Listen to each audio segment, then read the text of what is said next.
Bonjour à toutes et à tous et bienvenue dans les pions sur la table. Aujourd'hui, nous allons parler de César et Cléopâtre. Alors, César et Cléopâtre est un jeu à deux très malin, c'est pour ça qu'on en parle ici. S'il était pourri, on n'en parlerait pas. Voilà. Bon, il est un peu moche par contre, mais ça, vous verrez ça tout à l'heure. C'est un jeu dans lequel on va jouer l'indépendance de l'Égypte. Voilà, c'est un jeu politique, mais c'est surtout un jeu de confrontation. C'est un jeu de confrontation politique. César et Cléopâtre est un jeu de Wolfgang Lütke pour 2 joueurs, donc à partir de 10 ans, et des durées de partie annoncées d'environ 30 à 40 minutes. Honnêtement, ça peut être beaucoup plus rapide que ça, hein, 20-25 minutes. C'est jouable. Allongez-vous confortablement pendant ce temps. Moi, je pose les pions, ou plutôt les cartes aujourd'hui, sur la table.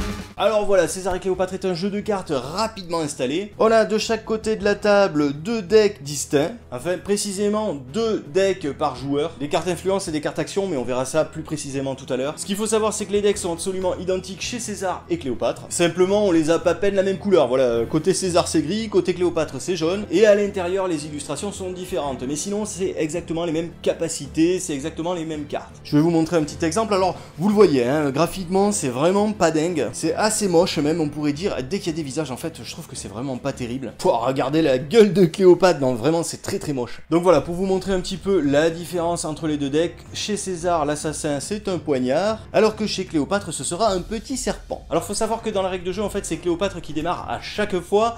Mais bon, là, j'ai installé César du côté de la caméra, donc vous m'excuserez, je vais faire une petite entorse à la règle. Et c'est César qui va démarrer, hein. J'ai pas envie de faire le tour de la table à chaque fois. Donc, pourquoi est-ce qu'on se bat dans César et Cléopâtre? Eh bien, on se bat pour l'indépendance de l'Égypte. Et donc pour savoir ce qui va advenir de cette contrée, eh bien nous allons nous battre ici pour des familles de patriciens au centre de la table. Alors on a des sénateurs, on a des prêteurs, on a des questeurs, on a des censeurs, on a des édiles. Et c'est ces gens-là qui vont voter, hein, pour savoir si l'Égypte reste indépendante ou pas. Et donc comme dans la vraie vie, on va essayer de se mettre les politiciens dans la poche. C'est-à-dire que plus on en aura de notre côté, et plus il y a des chances que la balance penche en notre faveur. Donc à chaque carte que l'on va récupérer ici au centre de la table, eh bien on va marquer des points.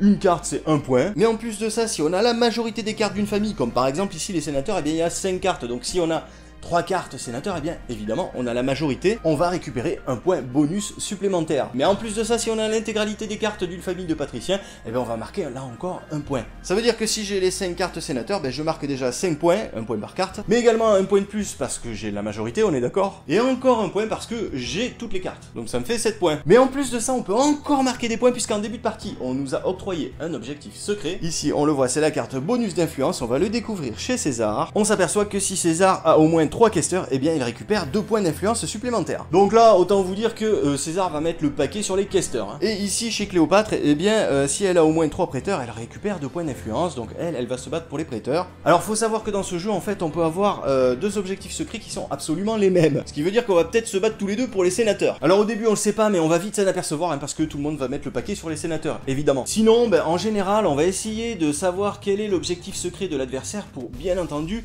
le contrer. Alors, comment est-ce qu'on se bat pour ces différentes cartes? Eh bien c'est très simple, vous avez vu, lors de l'installation j'ai mis des cartes de côté, tout simplement parce que on va procéder déjà à une lutte d'influence ici face cachée. Alors ce premier tour de jeu à l'aveugle est très simple, dans les mains vous avez une carte 1, une carte 2, une carte 3, une carte 4, une carte 5, et ça ce sont les personnages donc qui vont tenter d'influencer les différents groupes de patriciens. Donc on le voit, un esclave influence peu, hein, il a qu'un point, par contre un consul lui influence pas mal, il est à 5. Donc je vais placer ici mes cartes face cachée sous chaque groupe de patriciens, je vais les répartir. Donc les sénateurs, j'en ai pas trop besoin, donc je vais y mettre mon esclave. Et puis je vais continuer comme ça. Et on a vu que c'était les questeurs, moi, que je visais. Hein, donc je vais mettre ma carte 5. C'est face cachée, donc ça ne dévoile absolument pas mon objectif, en tout cas pour le moment. Cléopâtre va faire de même de son côté. Et maintenant, on va véritablement démarrer le jeu. Donc du côté de Cléopâtre, mais là, ce sera César. Avec à nouveau la même main, hein, des cartes d'influence de 1 à 5. Alors là, j'ai le choix, en fait. Je peux soit jouer une seule carte d'influence face cachée. Admettons par exemple, là j'ai un consul supplémentaire peut-être à caler ici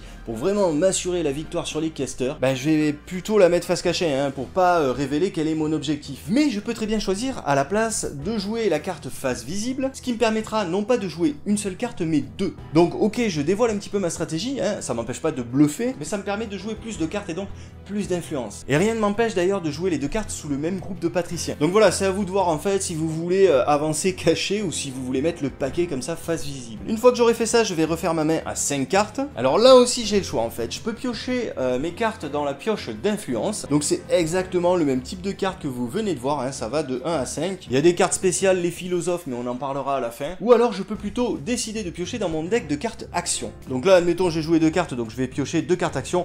On peut pas panacher, hein, c'est soit des cartes action, soit des cartes d'influence. Et donc les cartes action vont m'ouvrir, comme leur nom l'indique, une action supplémentaire lors de mon prochain tour. C'est-à-dire qu'en plus de poser des cartes face visible et cachées, je vais pouvoir jouer une carte action à n'importe quel moment dans mon tour de jeu. Mais il y a aussi des cartes action qui vont me permettre de contre-attaquer si jamais je subis une carte action de l'adversaire pendant son propre tour de jeu. Donc là, un petit exemple, vous voyez, vous avez le veto de César, voilà, qui vous permet d'annuler l'effet d'une carte action jouée par votre adversaire. Donc c'est exactement ce que je dis, ça c'est une carte de contre-attaque, vous la jouez en dehors de votre tour de jeu. Mais ici on a par exemple le roi romain qui permet de redistribuer face cachée toutes vos cartes influence de 2 de vos groupes. Donc par exemple là je pourrais prendre ces 2 groupes de cartes, je reprends les cartes en main, je les redistribue face cachée comme je veux. Rien ne m'empêche, si j'avais 2 cartes d'un côté, 2 cartes de l'autre, de mettre 4 cartes d'un côté cette fois-ci face cachée et 0 de l'autre. Donc voilà, il y a des actions redoutables, il y a les assassins qui permettent de supprimer les cartes chez l'adversaire, il y a des espions qui permettent de voir le jeu de l'adversaire bien entendu, il y a des pouvoirs de dieu qui permettent carrément d'annihiler toute une colonne. Enfin voilà, vous l'aurez compris, c'est divers, c'est varié,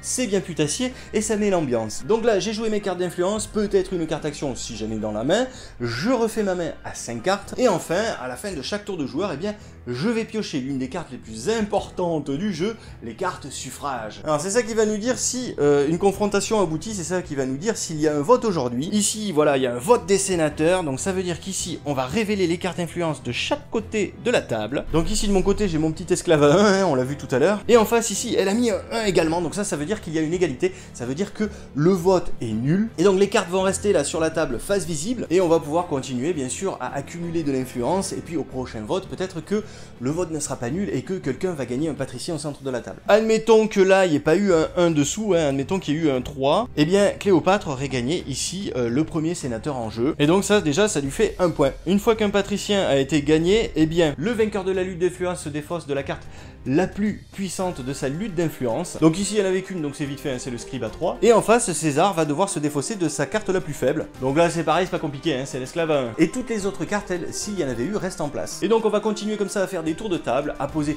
une carte face cachée ou 2 cartes face visible, à refaire sa main à 5 cartes, à jouer éventuellement des actions, à piocher des cartes suffrage. Alors on va voir là par exemple une deuxième, le vote des censeurs. Donc là il y aurait une lutte d'influence sur les cartes roses là-bas. Ici par exemple il y aurait une orgie, donc les patriciens ne votent pas aujourd'hui, ça arrive souvent. Et alors ce qu'il faut savoir c'est que les suffrages on peut également les provoquer soi-même. À partir du moment où il y a 8 cartes d'influence, en comptant les 2 côtés du terrain, et bien la famille de patriciens en question procède obligatoirement à un vote. Alors il est temps maintenant que je vous parle des philosophes. C'est une carte spéciale de la pioche d'influence, ce n'est pas une carte action. Et donc le philosophe, vous le voyez, n'a pas de valeur, il a un P, et lui en fait il inverse les conditions de victoire. Donc en général il est joué face cachée, et lui il va faire en sorte qu'en fait, eh ben, c'est celui qui a le moins d'influence qui va gagner le patricien. Et on va continuer comme ça à tourner autour de la table, jusqu'à ce qu'il n'y ait plus de patriciens au centre, ou jusqu'à ce que plus personne n'ait de carte influence, ou encore jusqu'à ce qu'un joueur soit bloqué et ne puisse plus poser de cartes sur la table, ça arrive aussi. Et voilà, et donc pour moi c'est un jeu qui est très malin, sincèrement. Alors la première partie vous allez peut-être un peu tâtonner, mais ensuite vous allez forcément avoir envie d'en refaire une deuxième, voire une troisième. C'est un jeu moi que je trouve redoutable, très efficace. En général les parties sont bien serrées, bien équilibrées. Voilà, donc c'est rigolo, il y a des retournements de situation, il y a plein de coups fourrés dans ce jeu. Il est pas beau, c'est vrai, mais voilà, en termes de jeu à deux, c'est vraiment le genre de titre qu'il faut avoir dans sa ludothèque. Voilà, en attendant de nous retrouver pour une prochaine vidéo, je vous dis à bientôt, et n'oubliez pas entre-temps de mettre les pions sur la table.